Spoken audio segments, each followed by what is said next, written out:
Les courants d'air de l'escalier portaient l'odeur de liquide, de refroidissement et de rouille, un rappel constant que Orrin Vasquez avait choisi de passer sa vie à réparer des transporteurs de fret cassés plutôt qu'à explorer l'immense inconnu. Ce n'était pas qu'il avait quelque chose contre ceux qui osaient rêver de vaisseaux spatiaux dans l'aventure, mais il préférait garder la tête baissée et réparer des transporteurs de fret cassés à la place. Il était actuellement en train de chercher une clé à plasma qui était probablement enfouie sous l'amas croissant de ferraille. Le son qu'il entendait était un grondement guttural, bas du genre, qui ferait dire aux instincts de survie d'un homme « Eh, peut-être qu'il ne faut pas enquêter sur ce bruit. » Orrin. Homme pratique s'arrêta et envisagea d'ignorer le son.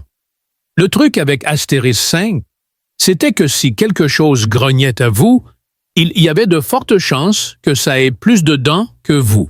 Mais il y avait autre chose dans le son. Ce n'était pas juste de l'agression, c'était de la douleur. Avec un soupir, il attrapa une lampe de poche et murmura « C'est comme ça que les idiots meurent. » La nuit était sombre, mais pas dans le sens habituel terrestre. Astéris 5 avait 2 lunes, une argentée et une d'un violet profond projetant de longues ombres déformées sur le paysage. Le vent faisait bruisser les fougères luminescentes qui s'étendaient le long des abords de la ville, leur bioluminescence pulsatillante d'une lueur rythmique lente. C'était beau, mais Orrin s'arrêtait rarement pour l'apprécier, surtout parce qu'il était trop préoccupé à éviter d'être mangé par quelque chose. Le grondement réapparut, mais cette fois-ci, il était plus faible. Orrin le suivit prudemment, enjambant le terrain inégal. Un terrain inégal, quelques mètres plus loin, révélait quelque chose enroulé à la base d'un arbre épais et noueux. Il lui fallut un moment pour comprendre ce qu'il voyait. La créature était impressionnante, avec de longs membres, des griffes acérées et des yeux qui le stoppèrent. Net, ils étaient intelligents, méfiants, et s'ils ne se trompaient pas profondément, peu impressionnés par son. Soit je peux t'aider, soit nous pouvons nous regarder dans les yeux toute la nuit pendant que tu saignes. Personnellement, je préférerais ne pas avoir un cadavre gênant devant mon atelier. Orrin exhala lentement. « D'accord, mon pote, ne compliquons pas les choses. » Les oreilles de la créature se mirent à bouger. « Tu es blessé. Je ne suis pas de la nourriture. Nous commençons bien. » En clignant lentement des yeux, Orrin mit fin à leur conversation. Le grognement de la créature ressemblait plus à de la résignation qu'à une menace. Alors Orrin le prit comme une permission de se déplacer prudemment et de s'agenouiller à côté d'elle. Il jeta un coup d'œil à la blessure qui était profonde et déchirée, mais pas infectée. Quelque chose avait bien griffé lors d'une lutte territoriale, et s'il la laissait ici, elle ne passerait pas la nuit. « Ça va faire mal pour nous deux », murmura Orrin, enlevant sa veste avec la grâce d'un homme dont les choix de vie étaient douteux. Il la prit dans ses bras, se préparant à une lutte, une griffe au visage ou une morsure en colère. Au lieu de cela, la créature s'est tendue, a laissé échapper un souffle qui ressemblait à un grognement dangereux d'irritation et s'est affaissée. Orrin a grogné et a titubé jusqu'à l'atelier, où il a murmuré quelque chose sur la chance qu'il avait d'avoir réussi à mettre la créature à l'intérieur sans dommage. La posant soigneusement sur son poste de travail, qui heureusement était un peu plus propre que le reste de son logement, il a cherché sa trousse de premier secours, murmurant à voix basse, à propos d'eux en travaillant. Il continuait à parler plus à lui-même qu'aux créatures, mais elles écoutaient. « Tu as de la chance », dit-il en appliquant de l'antiseptique sur la plaie. La créature siffla, mais ne se mit pas en colère. À quelques centimètres près vers la gauche, tu serais maintenant un tapis très artistique. Un clignement lent. dit Orin joyeusement.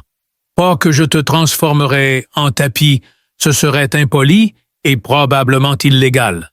La créature soupira visiblement frustrée, et il nota mentalement qu'elle lui rappelait son ancien chat Mags, qui le détestait. Après une longue pause, la créature inclina légèrement la tête, révélant sa ressemblance avec Mags.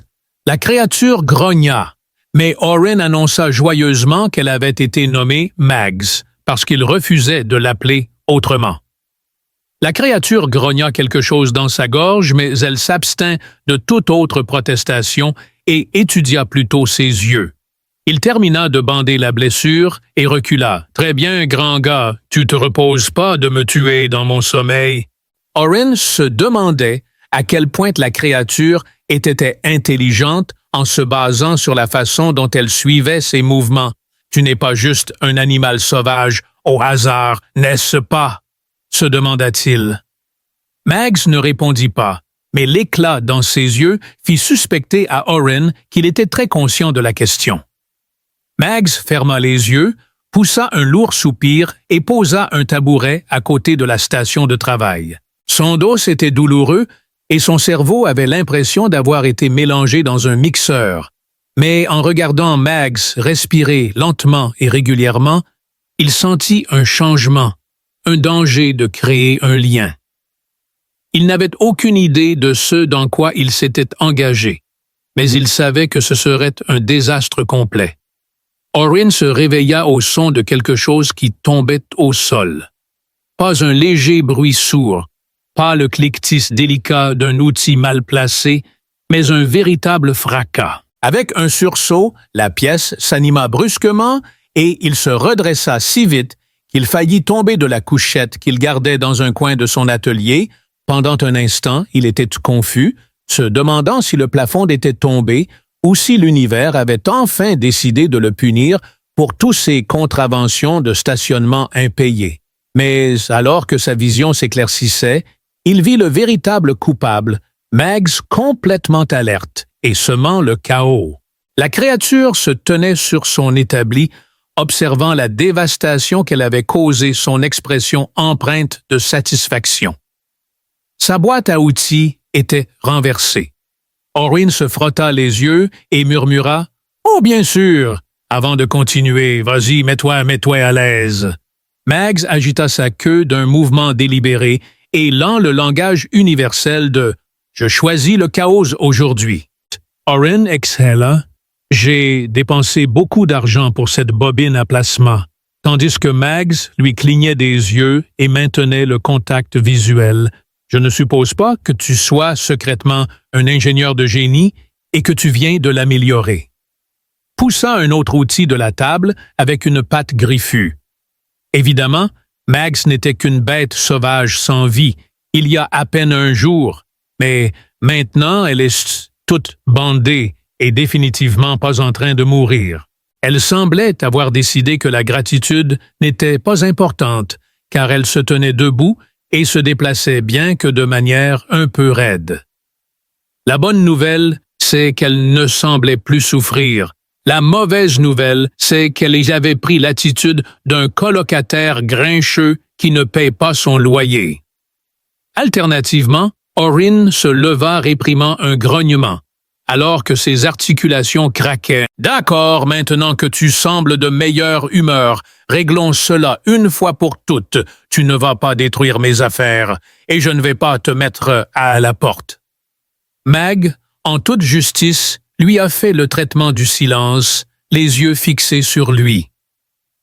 Orin, qui était clairement furieux, se tourna vers la cuisine de fortune dans son atelier, qui consistait en un comptoir glorifié, orné d'un synthétiseur alimentaire rouillé et d'une pile de tasses à café douteuses. Après avoir appuyé sur quelques boutons, la machine émet une série de bruits indiquant qu'elle était très offensée d'être utilisée. Puis, elle cracha son contenu. Une tasse de quelque chose qui ressemblait à du café fut servie.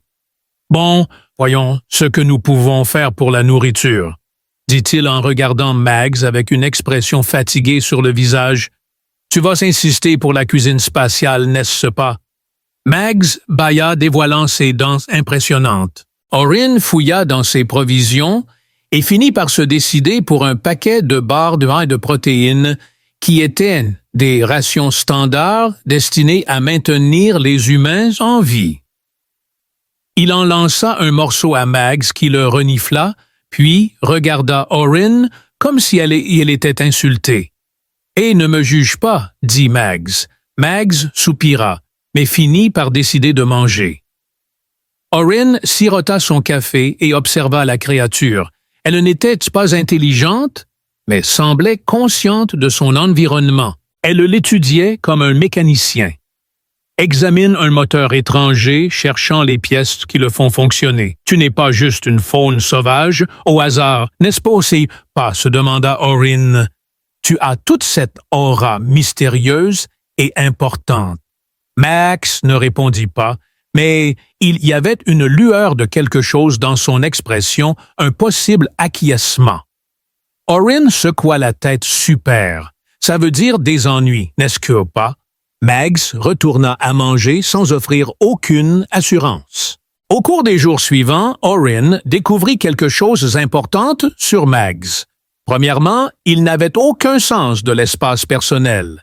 Dès qu'il put marcher de manière instable, il commença à le suivre partout, au banc de travail, au placard de fournitures et même aux toilettes, de manière troublante. Deuxièmement, il était trop intelligent.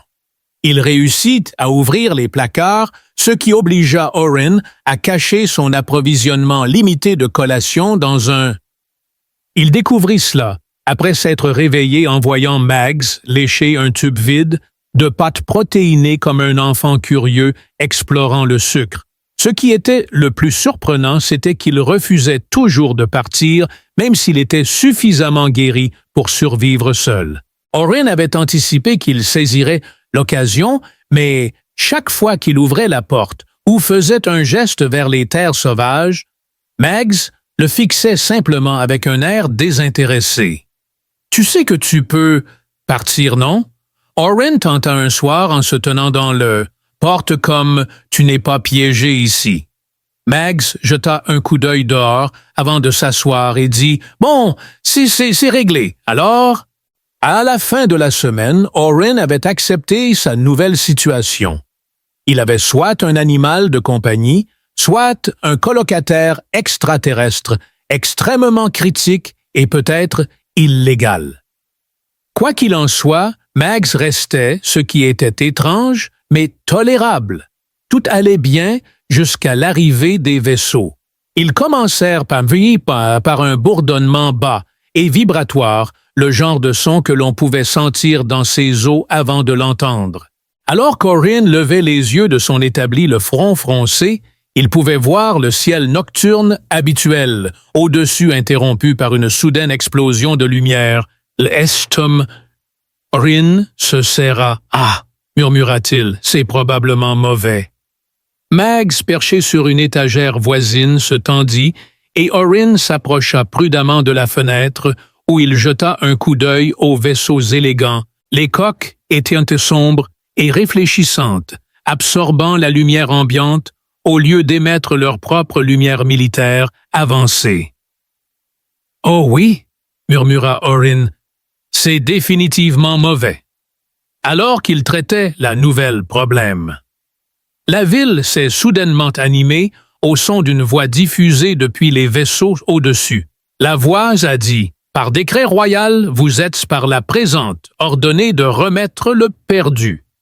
Le non-respect de cet ordre entraînera des conséquences. » Orrin regarda prudemment Mags qui le fixa en retour.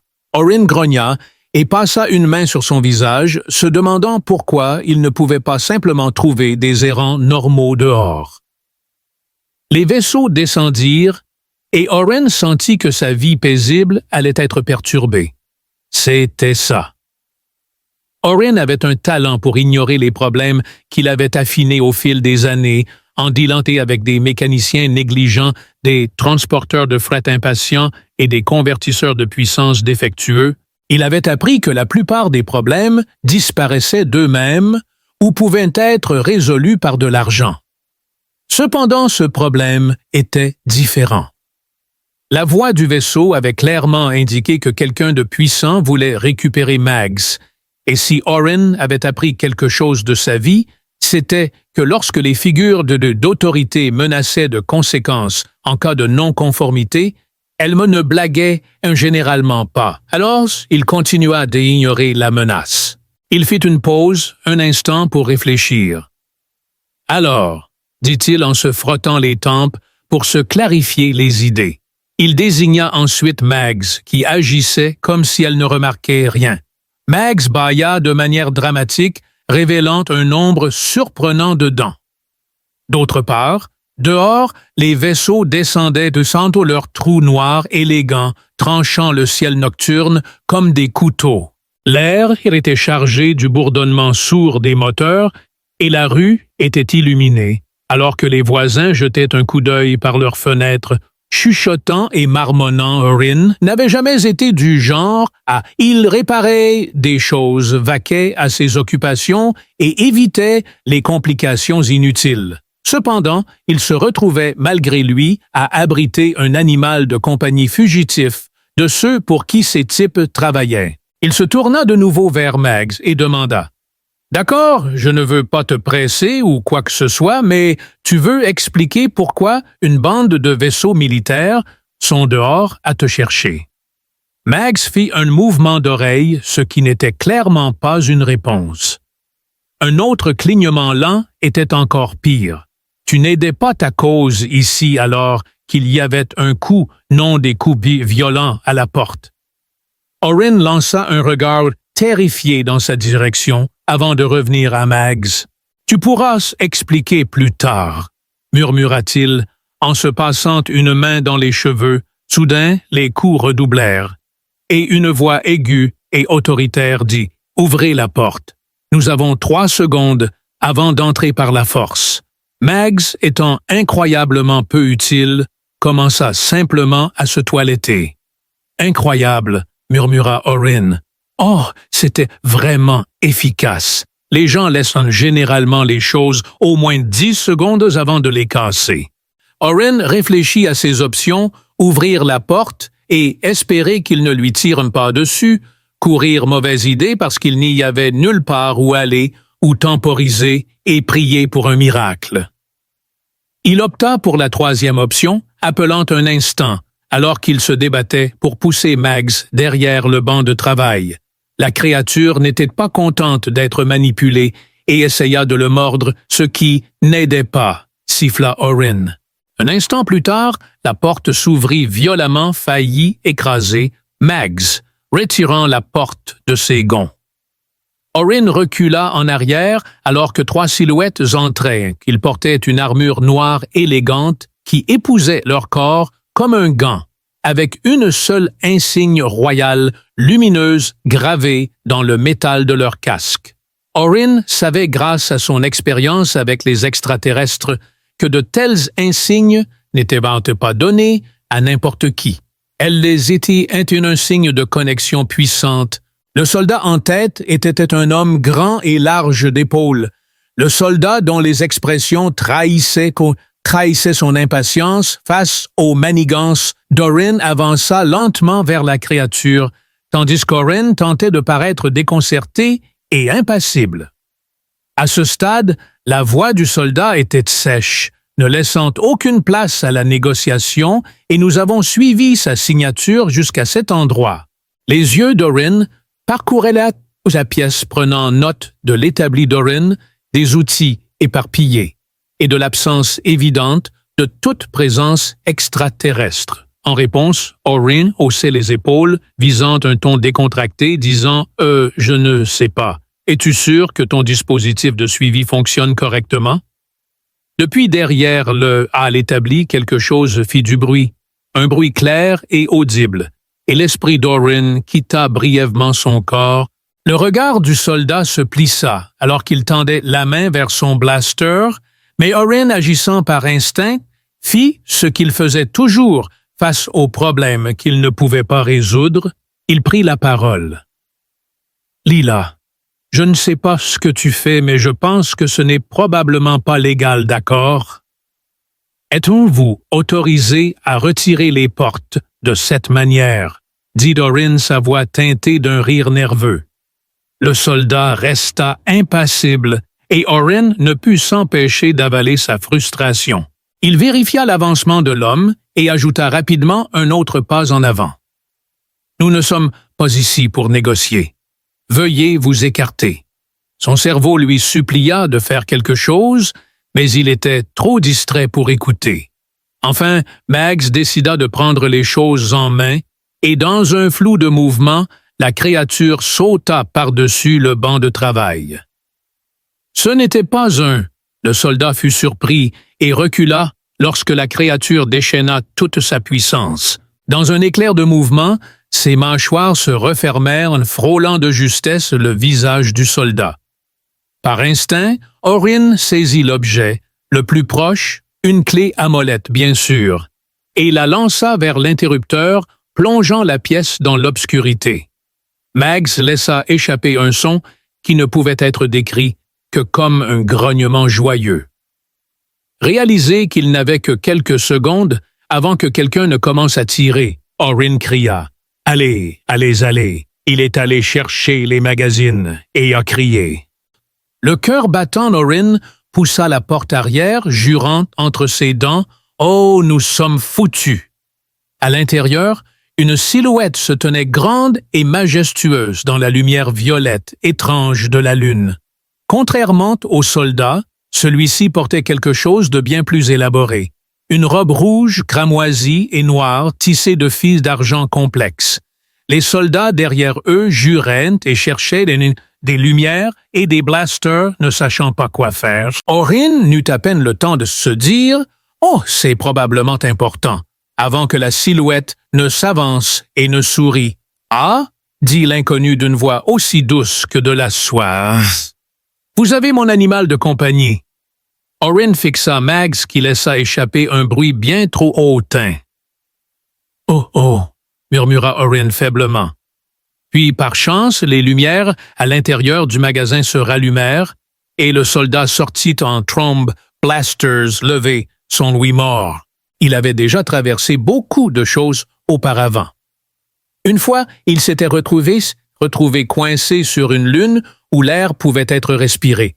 Mais cela avait eu la conséquence inattendue de faire rêver les gens de leur pire cauchemar. Une autre fois, il a fait des affaires avec un marchand qui était en réalité 3 marchands un à un, et l'un d'eux l'a méprisé sur le champ. Encore une autre fois, il s'est retrouvé dans une bagarre à un spatioport à cause des prix du carburant et les stations de ravitaillement rivales sont devenues violentes. Mais cette fois-ci, les choses étaient vraiment graves. Au nom d'un côté, il avait 3 soldats en armure qui étaient maintenant, se tenant dans la lueur étrange de la lune. De l'autre côté, se trouvait une femme grande et élégante, avec de longues oreilles. Elle avait une expression parfaitement calme et imposait le respect par sa posture royale. Au milieu complètement indifférent à la violence imminente, Mags léchait une patte avec une indifférence totale. Il était bien conscient qu'il avait menti en disant qu'il ne savait pas où se trouvait leur cible. Leurs blasters étaient une pointe dégainée et brillaient d'une teinte bleue dangereuse, ce qui signifiait généralement étourdir d'abord, poser des questions jamais. « Votre Majesté » dit-il d'une voix sèche et contrôlée, « nous n'avons pas été informés que vous seriez ici. Votre Majesté, vous êtes le premier à parler. » Le soldat qui a mené l'assaut à Orange avança blaster levé, mais sa posture avait changé. « Je présume que vous êtes ici pour des affaires officielles, » dit la reine en inclinant légèrement la tête et en agitant ses longues oreilles. « Oui, Votre Majesté, » répondit instantanément le soldat, bien qu'il y ait une pointe d'hésitation dans sa voix. « Le perdu a été signalé dans ce secteur et nous avons été envoyés pour le récupérer. » Orin, qui avait mentalement répété des plans d'évasion, se figea soudainement. « Et vous aussi, » murmura la reine en contemplation. Avec tout le respect que je vous dois, Votre Majesté, nos ordres venaient directement de et moi, dit le soldat en serrant les dents. Oui, je vois cela, et pourtant me voilà entre vous et ma propriété. Il avait perfectionné l'art d'éviter les conflits qui dépassaient son niveau de compétence. Le soldat, à son crédit, ne recula pas immédiatement. La créature est considérée comme un compagnon royal. La reine interrompit avec grâce, demandant « Mon compagnon royal, aimeriez-vous me dire le contraire ?» Le long silence tendu qui suivit ne fut rompu que par Mags qui, imperturbable face à la situation, se pavana jusqu'aux côtés de la reine et se frotta à sa jambe comme un chat particulièrement satisfait. « Oh bien sûr !» Orin retint à peine un grognement. « Maintenant, tu montres de l'affection. » La reine, avec une expression indéchiffrable, passa lentement et délibérément une main le long du dos de Mag. Le soldat, réalisant qu'il était dans un moment rare et magnifique où il pourrait ne pas mourir, abaissa son blaster et comprit « Votre Majesté ». La reine sourit, et Orin, sentant une opportunité de profiter du moment, força un sourire innocent. Orin regretta immédiatement d'avoir parlé ses yeux étant aigus et perçants. Elle l'observa pendant ce qui sembla une éternité, ses yeux d'une teinte violette obsédante, pas d'une manière jolie, mais plutôt comme « ses yeux ont vu des gens mourir sans cligner ». Orin essaya de paraître inoffensif et ordinaire, comme s'il ne méritait pas le traitement royal, mais, à son grand désarroi, elle sourit et dit « On m'a dit que mon compagnon était blessé. » Orin cligna des yeux et dit « Oui, il l'était, mais je l'ai soigné, et vous avez été interrompu ou m'avez interrompu. La reine fit un pas prudent en avant, et vous avez guéri mon compagnon. » Le soldat en chef hésita avant de dire « Mais, Votre Majesté, je ne me répète pas. » La reine parla avec une calme fermeté qui ne tolérait aucune objection, et les soldats échangèrent des regards avant de se retourner et de disparaître dans l'ombre. Orin, qui avait fait ce que ferait toute personne décente en tombant sur une créature blessée, se sentit soudainement examinée de près. Elle se tourna vers lui et dit « Tu viens avec moi. » Orin cligna des yeux. « Je suis désolé. » La reine fit un geste vers Mags et Orin dit « Tu es le premier étranger à gagner la confiance de mon compagnon. » « Oui, je l'ai aussi nourri. » Orin a dit cela, mais la reine l'a ignoré et maintenant Orin va l'accompagner. Au palais, Orin a laissé échapper un rire faible. Puis, il a réalisé ce qui se passait. Il avait sauvé le faucon de chasse préféré du roi et maintenant, il allait être pétri. Des situations comme celle-ci, c'est de cela que la reine parlait quand elle a arqué un sourcil élégant.